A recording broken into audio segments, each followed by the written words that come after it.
Okay, if you're leading a sales team, or maybe you're an exec trying to manage a pipeline, you definitely know this pain point. Prospect ghosting. Oh, yeah. It's more than just, a rejection. It's this silent drag on everything. Yeah. Every one of those ghosted files. That's potential revenue you just can't forecast. It clogs your team's time, drains morale. Exactly. And that stalled momentum is just the absolute enemy of accurate forecasting, right? Totally. We looked into this material from the sales experts, and what really stood out is the main goal of follow-up today isn't really trying to win the deal right then and there. Right. Not about the immediate conversion. No, it's about getting clarity. You need a quick yes, a firm no, or, okay, a new date. That's how you achieve real sales success. Keep that pipeline clean, keep it moving, kinetic. I like that framing. Turning silence into actual data we can use. So this deep dive, it's really about giving you a shortcut, right? 7 really actionable templates to re-engage those leads that have gone quiet. Yeah, moving beyond just checking in. Exactly. We need proven tactics. Okay, let's unpack this. Let's start with probably one of the most famous ones, the 9-word nudge. Right. This one's pretty foundational for prospecting follow-up, mainly because it demands so little brain power from the person receiving it. Okay. You use this after you've sent something significant, like a deck, or after an intro call. Usually about 5 to 10 days after that first contact, once things have gone quiet. The power's in the simplicity, the constraint, isn't it? So what's the exact structure the sales experts suggest? Well, the subject line, it's designed to be super easy, often just like quick check. Okay. And the body, like the name says, 9 words, maybe less. Still interested in solving the problem we discussed? That's it. Direct. Very direct, hard to ignore. And it really only gives them 2 choices. Yeah, still interested? Or nope, shut it down. But wait, isn't there a risk? It sounds a bit abrupt, or maybe even automated, especially if you're dealing with, say, high-level execs getting tons of email. How do you keep it human? That's a fair question. The key is the context. Because you waited those 5 or 10 days, and because you specifically mentioned the problem you talked about. The problem, not the product. Exactly, not just your solution. It works like a very gentle, specific reminder. The human touch comes from that relevance, and honestly, the super low barrier to reply. It's just the easiest way for them to move things along. Okay, that sets a good baseline, especially for newer leads. But what about when you had momentum? Like a great first meeting, then poof, it just slips away. Competing priorities, Yeah, that happens all the time. So that needs more than a nudge. It needs like a structured way to recommit, which brings us to the agenda reset. Right. If a meeting slips, you really can't afford to just keep chasing. This tactic is all about showing respect for their time, particularly executive time. You reestablish focus, but with a really precise, small ask. It kind of cuts through their analysis paralysis. And the template uses this fantastic strategy of reducing the commitment, right? How do we structure that ask so it feels totally non-committal but still high value? The key is scheduling scarcity.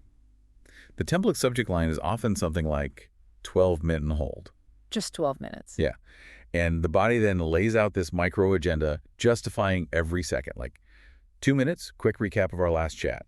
7 minutes, focused demo of, let's call it X, the core solution bit. And then 3 minutes for a clear final decision. Fit or no fit. Wow, a 12-minute meeting? That's a huge psychological step down from the usual 30 or 60 minutes they might be dreading. And what's the absolute crucial detail that makes an exec feel safe saying yes to that 12 minutes? It's the exit clause. You absolutely have to include a line like, if this isn't immediately relevant, I'm happy to close this out for now. Okay. That signals you value their time, maybe even more than your potential commission, by removing that perceived pressure of a long chase. They're more likely to give you the 12 minutes. Exactly. Or, just as importantly, they give you the no that cleans up your pipeline. Which brings us to the next stage. The direct ask hasn't landed. Maybe the 12-minute meeting didn't happen. We need to shift the dynamic. Build some real relevance. That's the useful drop, right? Absolutely. And this one is so underutilized, but powerful. The useful drop means sending actual unsolicited value with zero pitch attached. None. Zero pitch. Okay. The goal is purely to establish your expertise, not to sell anything right now. Especially with senior decision makers. They need to see you as an authority on their problems. So what are we talking about specifically? Not just like another generic white paper, I assume? No, definitely not. The value has to feel custom, timely, Think about maybe sending a one-page benchmark report showing how their sector is handling a new regulation, or maybe a quick custom teardown of a part of their website or a process they're struggling with like 3 actionable fixes. Ah, something really specific. Yeah, it has to be something only an expert who genuinely gets their niche could pull together quickly. So the tone is set right from the subject line. Something low-key, like quick win for company. Precisely. And the body just says something like, saw X happening in your industry. Thought this quick analysis might save you a few hours. If it helps, great. If not, no worries. You're showing you did homework, but you're not demanding anything back, just earning goodwill. Okay. But even with all that value, sometimes emails just die. Inbox graveyard. So, when the written word fails, that's time for strategy number 4. Change the channel. We need to kind of shock the system a bit, remind them there's a real human here. Totally. If the inbox isn't working, get off email. This is where those more personalized channels really shine. The source material suggests things like a concise LinkedIn note, maybe referencing that useful drop you sent, or maybe a quick 20-second voice message left via text or a platform, or even recording a short 60-second personal video. Video and voice. They definitely stand out more these days, don't they? You really do. It differentiates you instantly. What about voicemail? People seem to be listening again. What's the core script there? Voicemail needs to be incredibly tight. Start with their name, mention the problem you solve. But the key part is saying immediately that you'll resend a follow-up note with a specific subject, like recap plus one idea. Okay, setting the expectation. And the absolute essential line is right at the end. If this isn't useful right now, no need to reply. That low-pressure delivery means even if they delete the voicemail, they might still check their inbox for that relevant note you mentioned. That's clever, using the human channel, voice, to drive action back to the digital one, but without that commitment anxiety. Exactly. Okay, so we've run through this, let's say, 10-day sprint. Nudges, resets, value drops, channel changes, and still crickets. Silence. Now we're shifting, aren't we? From prospecting to more of a pipeline management issue. Forecasting. Right. What's that final clarity check? The ask for the no strategy. Yeah, and this is where sales managers really need to support their teams. You have to be willing to clear out the dead weight. The template here is specifically designed to remove any emotional pressure. It prioritizes clarity above everything else. I get the value for pipeline hygiene, massive value. But for the rep on the ground, isn't that kind of scary?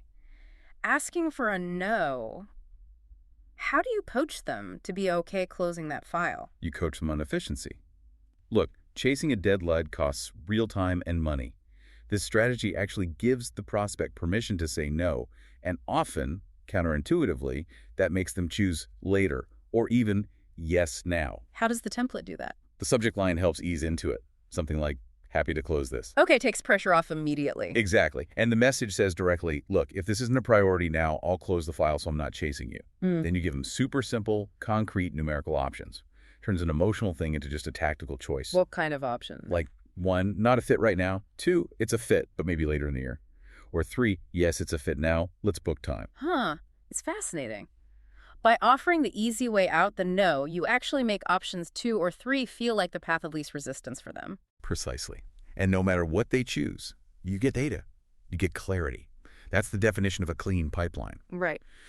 And speaking of clarity, if your main contact goes quiet after all this, but you know the problem you identified is still real for their company, that's when you might need the multi-thread tactic. The multi-thread.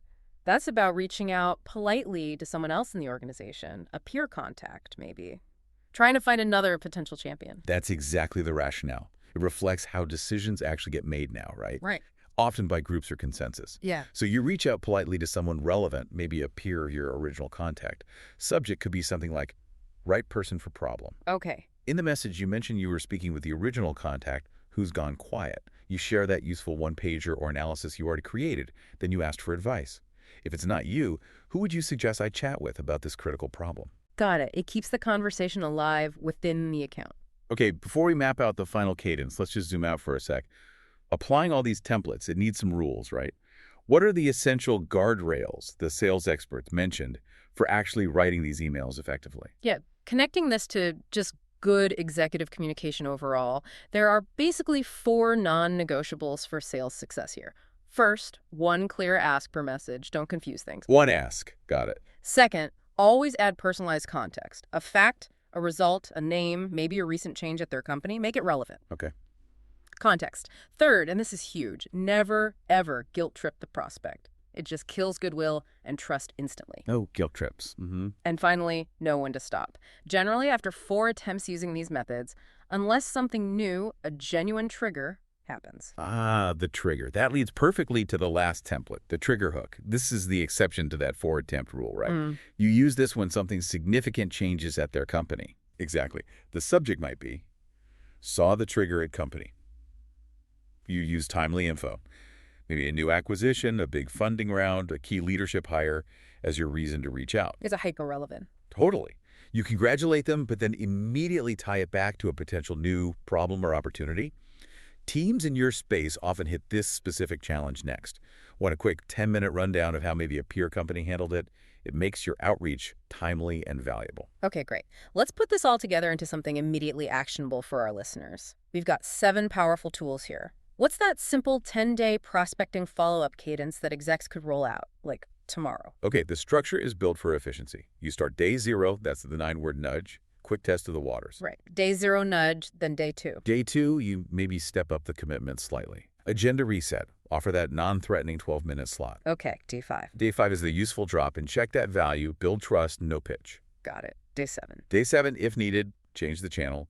Use LinkedIn, voice message, maybe that short video. Add the human layer. And the final step, day 10. Day 10 is the ultimate clarity check.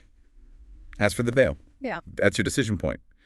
Do you multi-thread politely, or do you close the file and move on? And the trigger hook. Trigger hook sits outside the 10 days.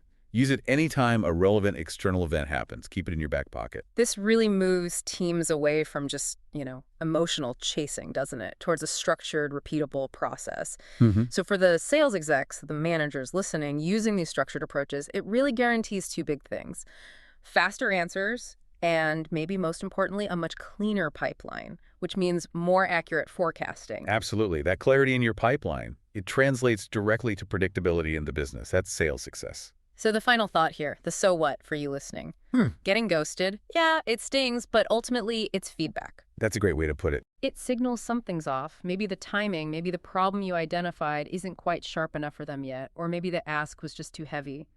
Using this arsenal, these 7 templates, the 10-day cadence, it helps you diagnose and actually fix those issues. It turns that silence into actionable data, data that drives sales success. Makes you diagnostic, not just reactive. That's the key. We really encourage you to try implementing these tactics right away. And if you want to dive deeper, there are related resources on management, recruitment, even hitting sales targets consistently. Check out 6 steps to consistently hit and exceed sales targets. You can find more valuable insights like these for achieving sales success by visiting thesalesexperts.com.